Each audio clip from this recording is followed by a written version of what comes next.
I'm going to give you my thoughts, experiences, and feelings about Christianity and Dungeons and Dragons.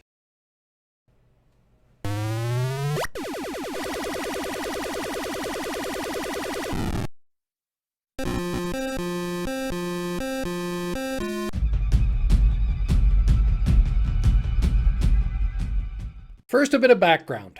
Let me explain where I'm coming from. I'm a bit older than many people who possibly are watching this, and I was both a Christian and playing Dungeons and Dragons back in the 1980s when this first came up. To give you some background, I was president of the church youth group when I was a teenager. I became a deacon in the church. I actually was elected treasurer of the local church. So it was a local Baptist church that I taught. I taught the adult Sunday school class and on occasion I actually filled the pulpit. I taught in I did some preaching. I was considering going into the ministry. So I have fairly strong feelings about Christianity. I was also playing Dungeons and Dragons. I started with the original Dungeons and Dragons, went through first edition, second edition, third edition, fourth edition, and now fifth edition.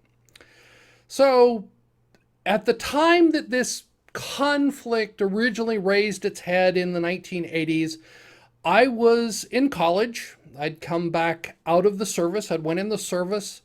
And the reason I went in the service, one of the reasons, there were several personal reasons, but one of the reasons was a minister that I'd heard doing a lot of talking highly suggested that every minister should go spend some time in the military to learn how to be basically a man before you come back and try and preach. And I was following that advice. And so I'd come back, I'd spent 4 years in the service, and then I came back out, and I was going back to college, and I was taking classical Greek in college because I was thinking about going into the ministry. So, and the interesting thing is Tolkien was a Christian, and I'd read the entire Lord of the Rings series. C.S. Lewis, who wrote the Chronicles of Narnia, was a devout Christian also. And C.S. Lewis and Tolkien were both friends. So there's a lot wrapped up in Dungeons and Dragons about Christianity because that's where a lot of it came from. There's this discussion about Vance and so on. But what really gave the initial impetus to Dungeons and Dragons was Tolkien, was Lord of the Rings and how that became extremely popular, and that was driving it through there. So I actually tried to introduce, in the 80s, I tried to introduce Dungeons and Dragons to the young adult group, because that's what I was. I was a young adult, I was in my 20s, and I tried to introduce it to the adult group at church. And let me make the first thing, if you take away nothing from this one, let me give you two pieces of advice. Well, yeah, it's just one thing. Read to your children. If you've got children, read to them. Get the golden books, the little books, and read to them at night. Teach them how to read. That's also important, I think. But read to your children because it helps expand their horizons and helps with their imagination. And one of the things that as gaming, I enjoy gaming with people who have imagination. And one of the most frustrating experiences as a game master was trying to teach Dungeons and Dragons to some devout Christians who were in the church that I went to and had heard me teach the adult Sunday school class, and they were there, and they just didn't have a lot of imagination, and that was the problem. So trying to bring certain people into Dungeons and Dragons, that was an eye-opener. I thought you could teach Dungeons and Dragons to anyone, but there are some people who just don't have the imagination, and I blame that on their parents because they didn't read to them as children. So I think that you need to learn to read, and it's just this was an interesting one because I'm sort of as a response to, there was an article by called Christians and Dungeons and Dragons with a guest I'll put that link, and then there was a video response to that called D&D and Religion, and I'll put that link down there. And then there's a video response to a video response, and D&D versus Christianity. And I see no problem mixing the two. Either that or I'm a total hypocrite, which maybe some of you will believe, but no, I'm relatively devout. I study the Bible. I've spent a lot of time. I was, shall we say, rather unusual when I was in the military, because I would listen to taped Bible studies every night, and I had some interesting effects. If you've ever been in the military and seen that, yeah, if you could put up with that, he says that was why they said if you want to go on, why somebody suggested if you want to become a minister, that was there. I got seduced by computers when I got back from that went back to college, but that's a whole different study. So I was watching this first video, and I saw the response to it by AJ Pickett, and I had some real problems with AJ Pickett. And first off, he makes the comment. He says the Greeks took their religion very seriously, and I about fell on the floor. And I highly recommend you take a look at Plato's dialogue, the Euthyphro. This is by This is the dialogue. The Dialogues of Socrates is written by Plato, titled the Euthyphro. And I had the privilege of taking a college course in class where we used the Greek reading through Euthyphro. So I'm a little bit familiar with it. I didn't really do that well in the course, but it was a fun course to take for me because I was interested in a lot of things and talking about what the Greeks really thought about their gods. And I highly suggest it. And actually, one of the professors suggested that a lot of liberal arts courses and a lot of courses don't teach the Euthyphro because they don't like what it says, which is interesting. It was because it talks about how the Greeks laughed at their gods. If you know anything about the plays, Socrates, Sophocles, Euripides, Aristophanes, if you've read any of their Greek plays, you start to understand that they had comedies, they had tragedies, but it was all about the gods because those were the topics that they used, but they laughed. That's what anyone, if you ever, one of the other Greek texts I had was, it's one of the extant, there's only one published extant satyr play called The Cyclops, which is the history of Odysseus and going to the island with the Cyclops. And we went through that in Greek, and I remember the professor, the first day of class, you had to get the Greek text, and he handed out because the Greek text is abridged. You can't buy an unabridged. And he gave us the handful of lines, which he says, of course, you're going to translate first, which are the really, really dirty parts of the play. And it is extremely dirty. But anyway, that's a satyr play. But the Greeks took their comedy very seriously, and they laughed at all the gods. That was the key. They didn't take their God seriously. And for those of you who don't understand, if you don't understand that, then you miss a whole bunch of things as a Christian. Because you have, it's called Paul on Mars Hill, in some of your Bibles, if you have that. And it's Acts 17:22. So Paul stood in the midst of the Acropolis and said, "Men of Athens, I observe you are very religious in all respects." And if you know from the Greek, this is a pause for people to laugh because they're not religious. They were not religious. That is sarcasm. Because we know that, and Paul is talking about Socrates, because Socrates' philosophy depends upon an unknown and unknowable God. And so what Paul is actually saying, it's not a statue, but I believe it's a reference to the Socrates. And he says, "And when I was passing through and examining the objects of your worship, I found an altar with the inscription, 'To an unknown God.'" Actually, I think it should actually say, "To an unknowable God.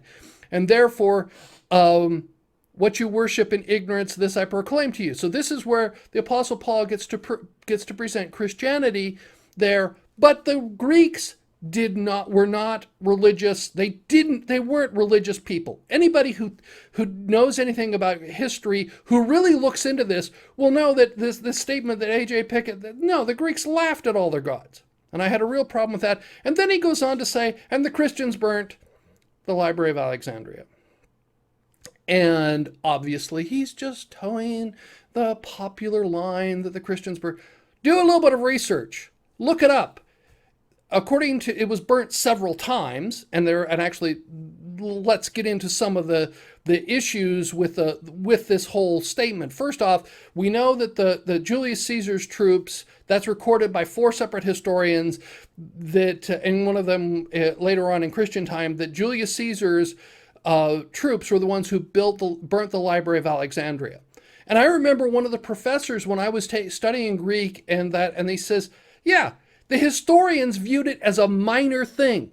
And you go, oh, but they burnt the Library of Alexandria. And they go, yeah, you don't know anything about the Library of Alexandria, do you? Alexandria was a port city. This is Alexandria in Egypt. There are many Alexandrias, and there actually were many libraries of Alexandria. But we're talking about the Library of Alexandria in Egypt.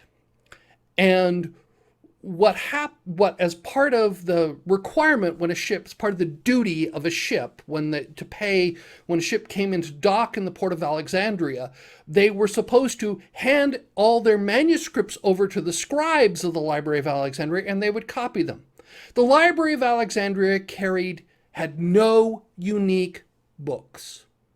It didn't. There was no, quote, scholarship written and only put in the Library of Alexandria. They had copies of just about everything they could lay their hands on. And it was burnt by Julius Caesar, not by the Christians. So AJ obviously has something, he says that he's open-minded and such, but by quoting this, he either is not understanding history or he just wants to slam Christians. I think, I don't know. It's up to that.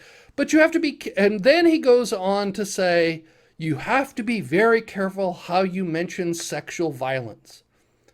And this is one of so I have a real problem with all these people who are such fragile snowflakes that you can't mention sexual violence, which means you can't look at the news.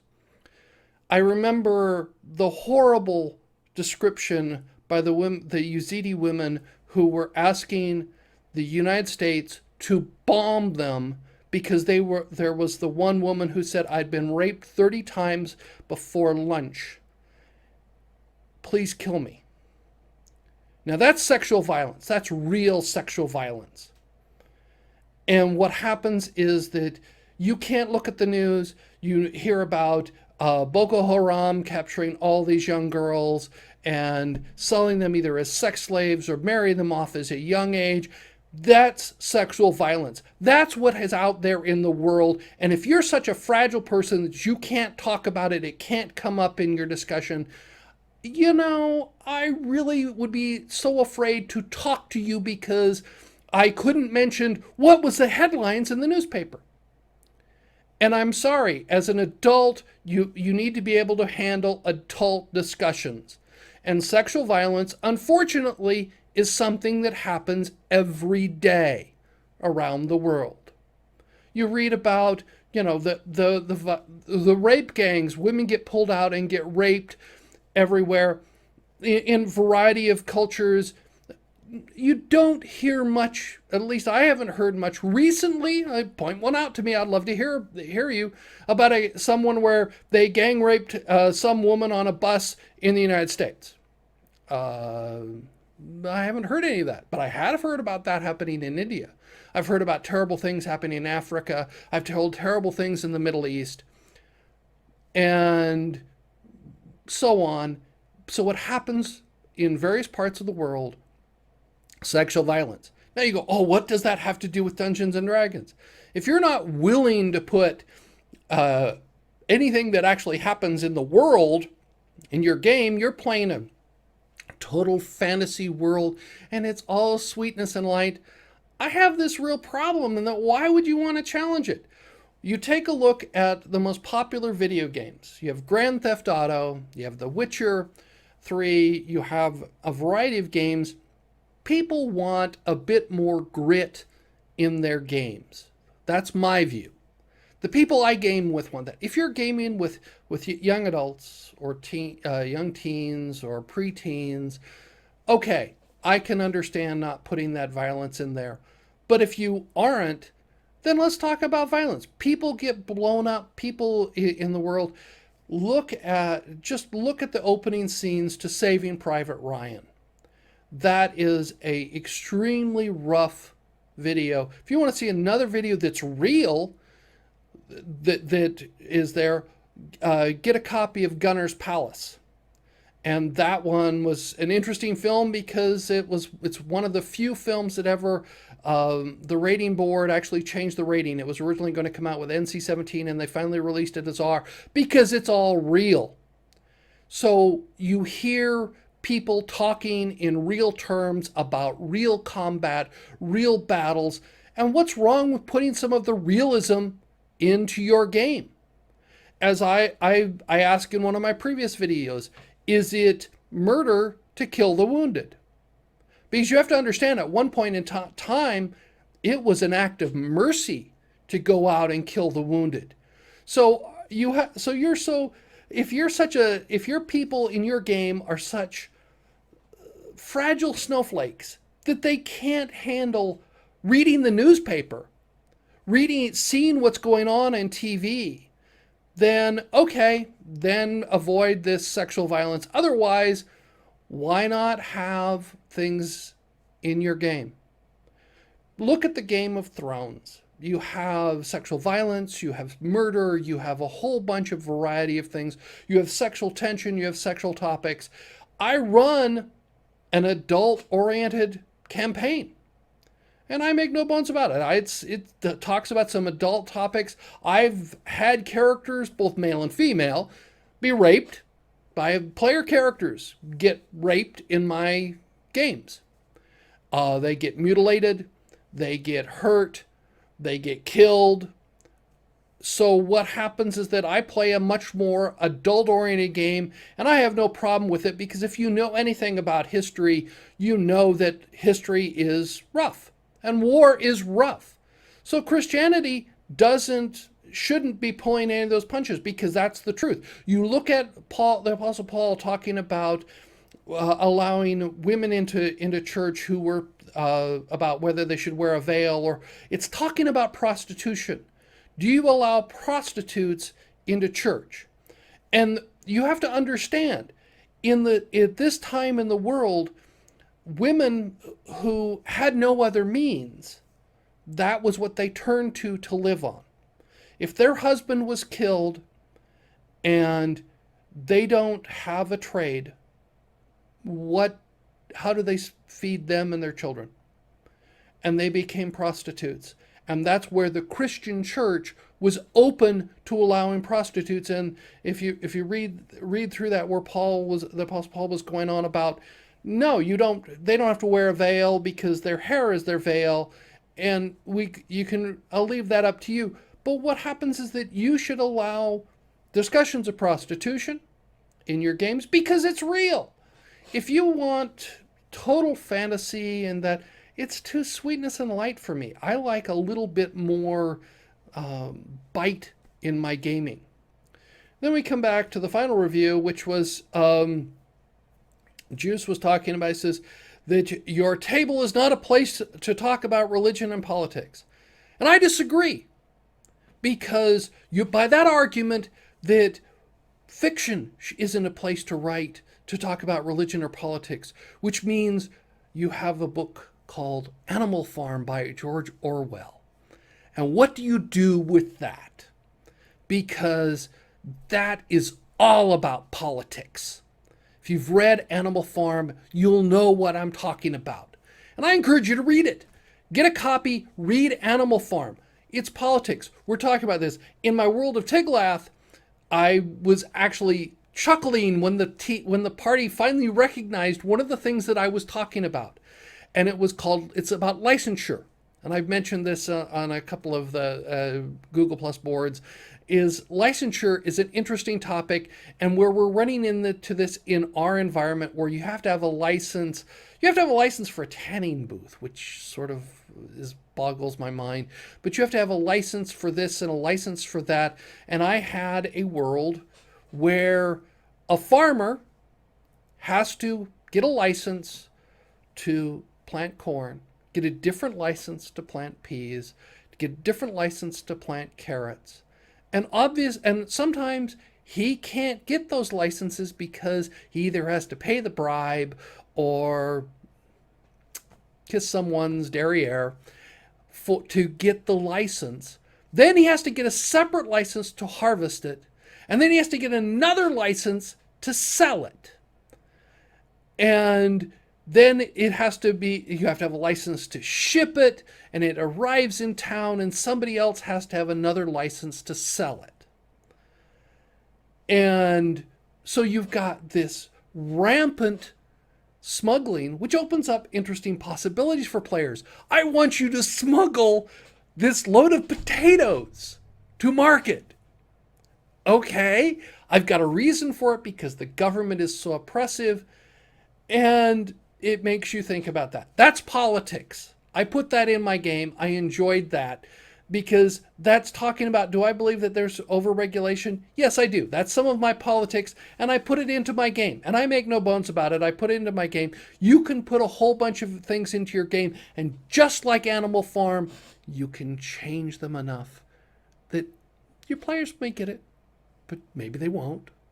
But it's in there. So putting politics, putting religion, create an oppressive religion. If you look at the recent the season finale of Game of Thrones, you're seeing how a religion came to power and controlled a lot of things. Minor little thing about myself: I grew up in Utah, in about 20 miles from Salt Lake, in an area that is predominantly LDS, and I grew up not LDS. Okay, so I was going to a Baptist church. That was my choice. I was the first one to go there, not my parents. They didn't drag me there. I went there voluntarily. So I've seen what it's like where a predominant religion controls things.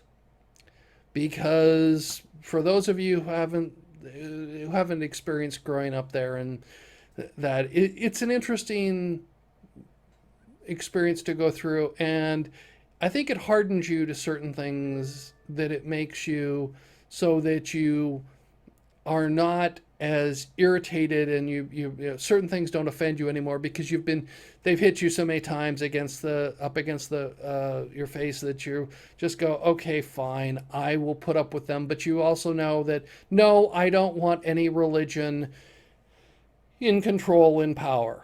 So what happens is that, but I have no problem putting a religion in my gaming.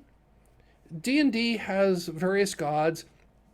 You can make, just like in Game of Thrones, you can make an obnoxious religion. You can make a religion that does various things. I entered some of that in an interesting way in one of my campaigns, which caused some interesting flack. One of the characters went out and was trying to help one of the priests in the local temple, and he says, I need you to gather up some equipment for us, and one of the things I want you to gather I also need the head of an unborn baby. And he said, what? And how do I do that? And I go, well, you find a woman who is with child, and you remove the child from her and remove its head and bring it to me. And that caused some interesting flack. But you can do, that's talking about abortion, that's talking about birth, that's talking about violence against women. All of those you can put into your game. And I encourage you to put adult topics in your game. Dungeons and Dragons is, if you're playing the same game that you're playing back when you're kids, some of those can be fun. Don't get me wrong. Monopoly is a fun game. Playing various other games can be fun. Or you can go to like Vegas or Atlantic City and put some money down there. And I think I've mentioned Cash D&D, which is another strange variant, which is very underground. Trying to find gambling using Dungeons and Dragons. That was back to OD&D, original Dungeons and Dragons. I haven't seen it many years, but that's but it probably is still out there. If you might be able to find it. You can always come up with your own set of rules for doing that. But you can add adult topics into your game, and there's no reason not to. You should. You should add adult topics into your game because it makes it more interesting for adults. Do you have gambling? Do you have drinking? Do you have drugs? No, you may not want to do any of those. Do I gamble? Not really. Do I drink? I have a couple of drinks a year. Do I do drugs? No. So what happens is that, but do I have them in my games? I have all of them in my games. That's perfectly fine. And what happens is that if you're, get away from this thing that people are oh so fragile. Why are books like Game of Thrones, Clash of Kings, the entire series? I've read all of them. I read them. I was reading them before they became, before they were put on HBO. And actually, I was really, really angry at George R.R. Martin because for those of you who don't are familiar with it, Dance with Dragons was delayed, and then he inserted, I can't remember which book, he inserted one before Dance with Dragons. He had announced he was writing Dance with Dragons, and then he inserted one in between, and I was going, when is he going to come out with Dance with Dragons? And then I found out that he was working on doing the Game of Thrones on HBO, which was okay. It's great. I still like the books, but I like reading and I like literature. And I think you should take a look at putting literary concepts in your game because they're interesting. So, 2 takeaways from this one. If you've listened this far, read to your children. If you got children, read to them. I don't care what you read, just read to them. It'll get them in a habit of reading. That's something I can't emphasize enough. Please read to your children. And the second one is be adult. If you're an adult, act like an adult. Handle adult topics and don't be this fragile little snowflake that we can't talk about religion or politics. We can wrap it up because otherwise the world is just too insipid and has no taste. If you like my video, press the thumbs up button. I'd appreciate that. Or if this interests you, you can always subscribe to my channel. There's a button right above. I look forward to hearing some comments. Tell me what you think about this, and I'll try and reply, and we can see if I'll do some more of these. Thank you.